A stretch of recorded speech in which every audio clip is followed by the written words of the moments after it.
संथल परिगणा के प्रवेश द्वार देवघर में आप सबको हमारा प्रणाम। ऐसे ही देवघर को कामना धाम नहीं कहा जाता, क्योंकि बाबा बैजनाथ ज्योतिर्लिंग मंदिर और शक्तिपीठ के दर्शन के साथ साथ आज जो इस क्षेत्र के लाखों लोगों ने सपना देखा था, प्रधानमंत्री नरेंद्र मोदी जी के प्रभावशाली नेतृत्व में आज वो सपना इस देवघर के हवाई अड्डे के रूप में और 16,000 करोड़ के विकास के कार्यों के आधार पर आज साकार होने जा रहा है। मेरे भाई और बहनों, हमारे भारत के संस्कृति में लिखी गई है, अतिथि देवो भव, और उस भारत के देवघर में मतलब यानी देवी देवताओं के घर में पधारने वाले हमारे भक्तों के लिए सगमता से अपने इष्ट देवता का दर्शन हो पाए, यह कोई मामूली उपलब्धि नहीं है। और वो उपलब्धि भी प्रधानमंत्री जी के द्वारा उस समय में दिया जा रहा है जब विश्व प्रसिद्ध श्रवणी मेले की शुरुआत अगले 2-3 दिनों में होने जा रही है, जिसके आधार पर लाखों श्रद्धालु इस हवाई अड्डे के आधार पर भी उस मेले में अपना उपस्थिति दर्ज कर पाए। यह केवल एक मामूली बुनियादी ढांचा नहीं है। इस एयरपोर्ट के साथ प्रधानमंत्री जी की दूरदर्शी समकालिक सोच विचारधारा जुड़ी हुई है। और पुराना जमाना होता था जहां केवल आर्थिक महत्वपूर्ण शहरों के में हवाई अड्डा स्थापित होता था, लेकिन प्रधानमंत्री जी ने उस परिभाषा को बदल दी। आज जहां हवाई अड्डा स्थापित होता है वहीं से आर्थिक पहिए घूमने शुरू हो जाते हैं। और प्रधानमंत्री जी ने अपनी इस परिभाषा को एक कदम आगे बढ़ाकर केवल आर्थिक सोच विचारधारा के साथ नहीं, लेकिन उसके अतिरिक्त धार्मिक और आस्था के स्थलों के साथ भी अधोसंरचना और आर्थिक प्रगति को जोड़ने का एक प्रयास किया है। और पिछले 1-1.5 सालों में चाहे कुशीनगर में जो बौद्ध सर्किट का केंद्र हो, वहां एक एयरपोर्ट जो स्थापित किया प्रधानमंत्री जी के नेतृत्व में, चाहे अयोध्या में अंतर्राष्ट्रीय एयरपोर्ट बनने जा रहा है और अब देवघर का एयरपोर्ट बनने जा रहा है। भाई और बहनों, ये वही व्यक्ति कर सकते हैं जिनकी एक धर्म संस्कृति के साथ एक जुड़े हुए एक जनसेवक की सोच और विचारधारा हो सके, जो हमारे प्रधानमंत्री नरेंद्र मोदी जी की सोच और विचारधारा है भारत के प्रति।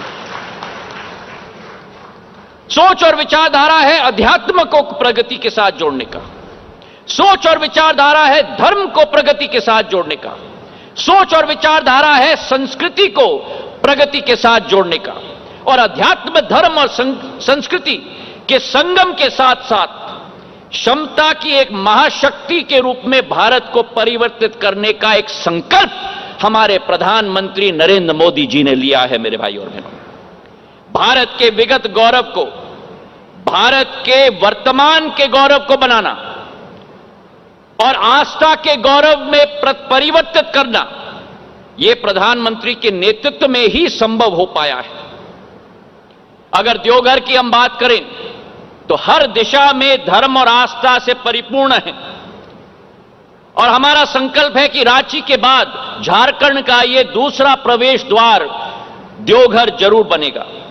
401 करोड़ रुपए की यह योजना है, 654 एकड़ में यह एयरपोर्ट स्थापित है, और आसपास के कई जिलों, चाहे दुमका हो, पाकुड़ हो, गोड्डा हो, गिरदिया हो, धनबाद हो, हजीराबाद हो, करीब 2.5 करोड़ जनता के लिए एक नई सुगम आवागमन की व्यवस्था इस एयरपोर्ट से बनेगी।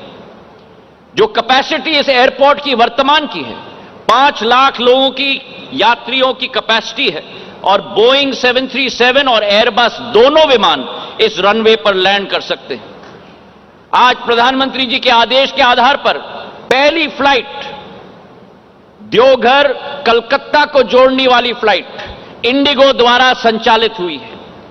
लेकिन प्रधानमंत्री जी के आदेश है कि यह मात्र शुरुआत है। आने वाले दिनों में देवघर को रांची के साथ जोड़ा जाएगा, देवघर को पटना के साथ जोड़ा जाएगा और प्रधानमंत्री जी की आशा और के अनुरूप आने वाले दिनों में देवघर को देश की राजधानी दिल्ली के साथ भी जोड़ा जाएगा। आज इस दिवस पर हम ये संकल्प लेते हैं कि जो झारखंड में वर्तमान में 2 हवाई अड्डे हैं, आने वाले दिनों में इसे बढ़ाकर हम 5 हवाई अड्डे तक बढ़ाएंगे, जो बोकारो, दुमका और जमशेदपुर को भी हवाई मानचित्र में झारखंड में हम लोग सम्मिलित करने जा रहे हैं। प्रधानमंत्री जी की सोच है कि हवाई चप्पल पहनने वाला भी हवाई जहाज में उड़े और इसकी अतिरिक्त उनकी यह भी सोच है कि हवाई चप्पल पहनने वाला हवाई अड्डे के पास जाने के बजाय हवाई अड्डा हवाई चप्पल पहनने वाले के पास जाए। यह उनका संकल्प और उनका उद्देश्य है और इसलिए भारत में जितने उपकृत एयर स्ट्रिप हैं उन सबको हम लोग एक्टिवेट करने वाले हैं। पिछले 8 साल में झारखंड राज्य में अकेले, जिस राज्य में केवल 1500 यात्री प्रतिदिन आते थे, आज वो 5 गुना बढ़कर 7,500 यात्री प्रतिदिन झारखंड आते और जाते हैं। जिस झारखंड में केवल 20 एयरक्राफ्ट मूवमेंट होती थी, आज बढ़कर 56 एयरक्राफ्ट मूवमेंट हो चुकी हैं और आने वाले समय में प्रधानमंत्री जी के आदेश के आधार पर 14 नए रूट झारखंड के लिए प्रचलित होंगे। दुमका से रांची, दुमका से कोलकाता, बोकारो से पटना, बोकारो से कलकत्ता और देवगढ़ से पटना, देवगढ़ से कोलकाता और देवगढ़ से रांची, ये 14 नए रूट्स आने वाले दिनों में प्रचलित होंगे। प्रधानमंत्री जी की जो सोच और विचारधारा है भारत को भारत के साथ जोड़ने का, B2B भारत को भारत के साथ जोड़ने का, उस आधार पे जो शहर नागर ओडियन मानचित्र से पूर्ण रूप से मिटाए गए थे, प्रधानमंत्री जी की विचारधारा के आधार पर, चाहे वो देवगढ़ हो, चाहे झरसुगुड़ा हो, चाहे रूपसी हो, चाहे दरभंगा हो, उन सभी शहरों को आज नागर विमानन क्षेत्र के साथ जोड़ा जा चुका है। तो आज इस मंच से जो प्रधानमंत्री जी का संकल्प है, जिस भारत में केवल 74 हवाई अड्डे होते थे 70 साल में, प्रधानमंत्री जी के संकल्प के आधार पर पिछले 8 वर्षों में 67 नए हवाई अड्डे, वाटरड्रोम और हेलीपोर्ट बने हैं। 141 देश में बन चुके हैं। जिस देश में एक भी उड़ान योजना नहीं थी, उड़े देश का आम नागरिक, आज 423 उड़ान योजना है और आने वाले 4 सालों में इस पंक्ति को हम 1000 तक बढ़ाकर रखेंगे। ये संकल्प और विश्वास हम इस मंच से लेते हैं। अंत में मैं प्रधानमंत्री जी को तहे दिल से धन्यवाद अर्पित करना चाहता हूं। झारखंड के सभी हमारे निवासियों को शुभकामनाएं देना चाहता हूं और बाबा भोले की नगरी और उसी के साथ साथ संपूर्ण झारखंड वासियों की सपने का उड़ान की शुरुआत आज से होगी। इन्हीं मनोकामना के साथ बहुत बहुत धन्यवाद। जय हिंद, जय भारत।